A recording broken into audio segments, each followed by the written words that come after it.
and it looked like Caitlin Clark has suffered yet another hard foul, and the referees failed to make a call. Caitlin Clark just got obliterated on live television in a hit so jarring it looked more like a WWE SmackDown stunt than anything remotely related to professional basketball. And what did the referees do? Absolutely nothing. They stood frozen, like they were watching a replay from a week ago rather than a live, dangerous moment happening in real time. You'd assume the WNBA would prioritize protecting its most explosive and marketable young superstar, but apparently, that's asking too much. It was as if the referees were secretly auditioning for the Atlanta Dream, or maybe they just forgot their glasses at home. Either way, their silence spoke volumes. This wasn't basketball, it was a full-blown action movie with Clark cast as the unsuspecting hero, the constant victim, and the resilient warrior all at once.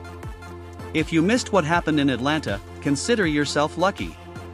Caitlin Clark certainly wasn't so fortunate. Biggest hurdles for Caitlin Clark and the Indiana Fever last season was the WNBA referees. Now, the front office made it their business to revamp the team, bring in more aggressive players to help them get further in the WNBA season and possibly win a WNBA championship. But before any of that stuff can even get done, we have to take a look at the misguided missile that can destroy everything this upcoming season, and that is the WNBA referees and this secret agenda. There she was again, Caitlin Clark, the walking human highlight reel, her handles smoother than silk and sharper than razors, trying to do what she does best, light up the Atlanta Dream like a Christmas tree. But instead of a basketball game, it felt like the refs handed out scripts for a wrestling show. The rule book? Thrown out like old newspapers. What followed was an absolute circus, chaotic, unfiltered, and borderline dangerous. The refs? Either asleep at the wheel or playing a cruel game of see no evil. The officiating wasn't just questionable, it was negligent.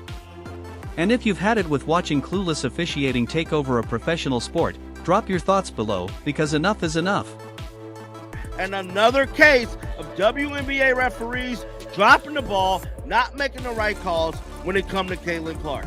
Bruh, how we one game away for the start of the season and we have already Caitlin Clark getting fouled extremely hard. Look back at the referee like, damn. Imagine this, Caitlin Clark, fresh off a streak of logo range threes and passes so clean they'd make a magician jealous, steps onto the court calm, focused, and hungry to put on another masterclass. And then? The Atlanta Dream decided they weren't going to play basketball, they were going to brawl. Out went defense, in came body slams. The refs? You'd think they were on dial-up internet, buffering through every play and missing everything in real time. Clark didn't just get bumped, she got tossed like a ragdoll. And the officials? They acted like they were already clocked out for the weekend, sipping iced tea somewhere far from the action. Got it. And that's exactly how I'm feeling right now, bro. Like, at this point, watch this play, guys.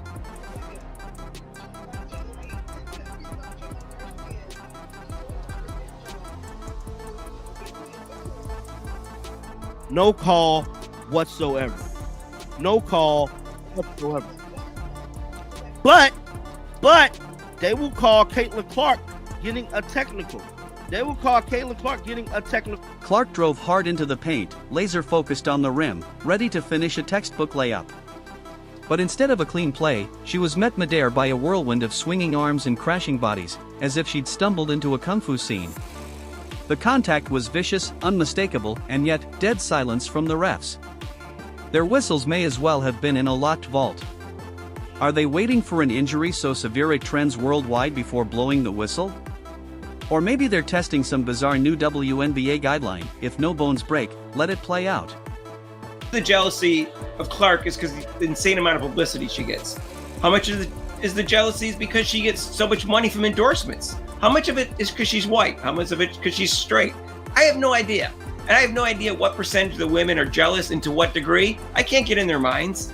I have no idea. I don't know if the black players are more jealous than the white players. They're all jealous. Well, I don't think all of them, most of them seem to be. But all I know is that the refs, if the players are going to treat her, be physical with her, the refs have to protect her, not because she's Caitlin Clark, but because the fact that it's the right. If this were a local YMCA pickup game where fouls are mere suggestions and the scoreboard is controlled by a teenager glued to TikTok, maybe you let that slide.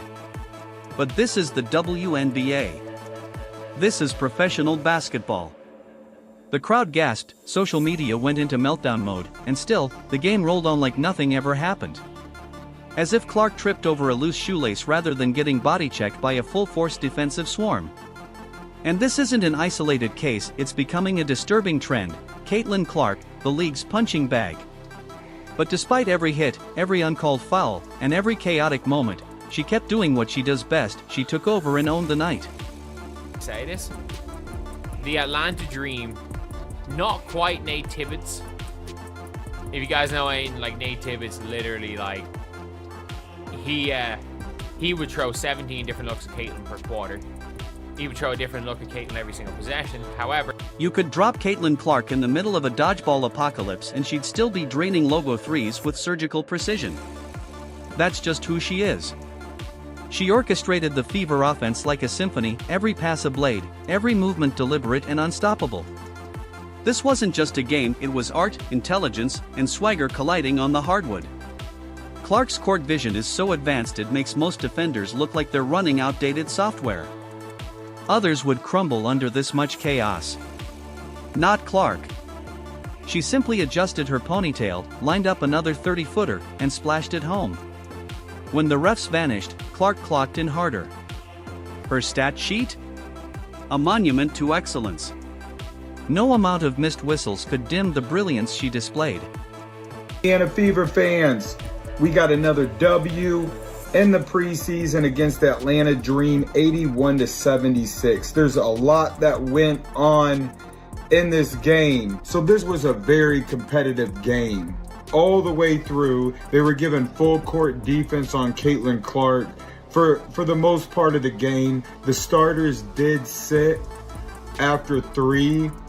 Caitlin Clark finished with 13, 7, and 6. She could have had 12 to 15 assists. Wait until you see the highlights. She did drop a couple bombs. She hit 3 3-point. Here's the question on everyone's mind. Why isn't anyone stepping in to protect the WNBA's biggest sensation? Caitlin Clark isn't just another rookie, she's a living highlight, a ratings goldmine, and the ignition behind a national surge in WNBA buzz. And yet, game after game, she's absorbing hits more suited to MMA than basketball. The referees let it slide, the league turns its head, and the fans are left wondering whether this is incompetence or something more sinister. Could it be that the league's leadership is okay with her getting battered if it slows her rise? When no one steps in to defend your brightest star, it's no longer neglect, it starts to feel like a strategy. With the increased attention this year, there's also been increased scrutiny about the quality of refereeing. Curious if there has been any conversation about whether it's referee pay, referee training, anything to ensure that is as good as it can be. Enter Commissioner Kathy Engelbert, the one person with the authority to step in and course correct, and yet, nothing but radio silence. You'd think the league's top executive, supposedly focused on growth and visibility, would be the first to act when the most watched player in WNBA history keeps getting bulldozed. But so far, there's been no press conference, no tweet, no rule clarification. At some point, it stops looking like passive bad officiating and starts feeling deliberate, a quiet pushback against Clark's meteoric rise. The league wants growth, but maybe not this fast. Not this loud. Not on her terms. Not every, they're humans, looking at technology, basketball is a little more complex than tennis, for instance, around technology of officiating. So we're looking at a variety of different dimensions. There's a growing sense that behind the scenes, the WNBA is nervous that Caitlin Clark is rising too quickly, becoming too powerful, too iconic. And the league's reaction? Make her prove it the hard way. No preferential treatment, not even fair treatment. Just elbows, hacks, and missed calls. But here's the thing, Clark thrives in chaos. Every no-call fuels her. Every hit adds to her fire. She doesn't whine. She doesn't flop. She fights. In a league that claims to uplift its stars, you'd expect them to protect her. Instead, we get ghost whistles and silent leadership while Clark continues to shine against the odds. A passionate issue. Every fan group, I love when I go into market and every fan group I meet with, they usually wait and ask it as the last question of the night, but they do ask about officiating, which I appreciate the passion for that. If the WNBA refuses to stand up for Caitlin Clark, the fans will. Because this is no longer just about one player, it's about justice, about accountability, about a league trying to grow while ignoring the very star driving that growth. Clark is putting on a generational performance night after night, and she's doing it while dodging more uncalled fouls than any player in recent memory. To the refs, the Atlanta Dream, and Commissioner Engelbert, this isn't just a basketball game anymore. It's a mirror reflecting every failure to act. This would have been a regular season game. I believe Caitlin Clark very much flirts with a triple-double in this game. If this is a regular season game, because she was heading down that road, she only played 23. Let's rewind back to that Atlanta game. Clark was dishing out assists like it was her own personal giveaway special, left, right, under, behind, through traffic, each pass a highlight on its own. Atlanta tried to stop her by turning up the physicality, but they just ended up as spectators to her magic. She read the floor like a seasoned chess grandmaster, outmaneuvering defenders 3 steps before they even knew what was happening. And when they doubled her, she sliced through it effortlessly, like a blade through butter. The arena didn't need a scoreboard, it needed a soundboard to play gasps every time she took off. Caitlin Clark, in 23 minutes of play, 13 points, 6 rebounds, 7 assists. In 23 minutes, Caitlin Clark already shows all of us who are watching along, stay tuned folks, multiple triple doubles are coming this. She pulled up from deep like someone adjusting a crooked frame on the wall, smooth, precise, and slightly annoyed it wasn't already perfect. Her shooting was a symphony of finesse. Every shot felt like poetry wrapped in motion. The ball barely brushed the net. She wasn't leading just a team, she was leading a movement. Meanwhile, Atlanta's defenders looked like they were cast as background extras in the Caitlin Clark biopic, just waiting for the credits to roll so the pain could end. You guys saw what I did in 23 minutes. Wait until I'm playing 30 plus. Wait until I'm playing 35 minutes. Wait until my chemistry with my teammates are all the way there.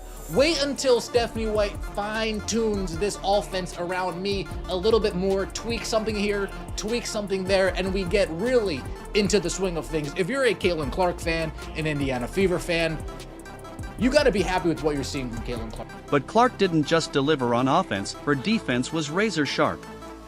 She anticipated screens before they happened, slipped into passing lanes like smoke, and absorbed contact like it was part of her routine. When Atlanta tried to crash the boards, she didn't just contest, she dominated. And while most players would have crumbled under that kind of relentless, bruising pressure, Clark stayed composed, energized even, as if the adversity only made her sharper. And from where they're coming from when she does indeed hit them. You know, just comes off and cash. It's easy money from distance, right? And that's not the only play. She shot a bunch of it, and it's been the whole preseason where it looks to me like on her deepest. Let's talk about the officiating again. At one point, an Atlanta player smacked Clark across both arms during a shot attempt, clear as day. The refs? Nothing. They might as well have been checking their emails. It's almost as if they thought they were auditioning for wrestling shows instead of officiating basketball. And what kind of example does that set for young girls watching at home? That to succeed in this sport, you have to accept being brutalized without consequence? That's not just bad optics, it's a failure of leadership. It is. In the blue uniforms, you can tell Caitlin Clark looks much stronger, much thicker, much more definition, more muscular. The clothes are fitting a little tighter this year than they did last year, and I don't think she went down a size. I think she bulked up a size. Even the broadcasters couldn't stay composed. They started with play-by-play, then shifted to sounding like emergency responders in disbelief. One of them muttered "wow" so many times it practically became a chant. By the third quarter, they were practically pleading for anyone to intervene. But Caitlin Clark? She just kept her head down and continued putting on a masterclass. She didn't need to whine or gesticulate wildly. She let her performance do all the talking. Every play was a mic drop. In addition to how easily it looks like she's shooting those threes and hitting those threes in the clip that she's doing it, going to the rack, all these various things that show she's even stronger than she was a year ago. And you see it in the strong numbers. 13 points, 6 boards, 7 assists in 23 minutes of action. By the final quarter, Atlanta was out of ideas. They tried full-court pressure, half-court traps, heck, they may have thrown a kitchen sink in there, but nothing worked. Clark kept slicing, moving, dominating. Surrounded midcourt by a blitz, she fired off a no-look, behind-the-back dime that made the entire arena gasp. It was magic, unfiltered and undeniable. The Dream didn't just lose a game, they got schooled. And the league? If they want marketability and attention, they'd better start acting like it. Because allowing their star to be steamrolled isn't growing the game, it's sabotaging it. The Indiana Fever preseason has officially come, and it has officially gone. The Indiana Fever did finish the WNBA preseason undefeated. Caitlin Clark isn't asking for superstar treatment. She's asking for basic, fair officiating. Call the fouls. Protect the talent. Make it about basketball again, not a gladiator sport. Fans are here for the beauty of the game, not for blood sport. And Clark? Through every elbow, cheap shot, and ignored call, she remains unshaken. She's dominating a broken system with grace, poise, and unrelenting brilliance. The refs may be the league's invisible problem, but Caitlin Clark? She's the undeniable solution. She's already prepping for the next game, ready to take on defenders and the system itself. Let us know your thoughts below on the corrupt officiating. Like, subscribe, and turn on notifications. You won't want to miss what's coming next. Clark's not backing down, and neither are we.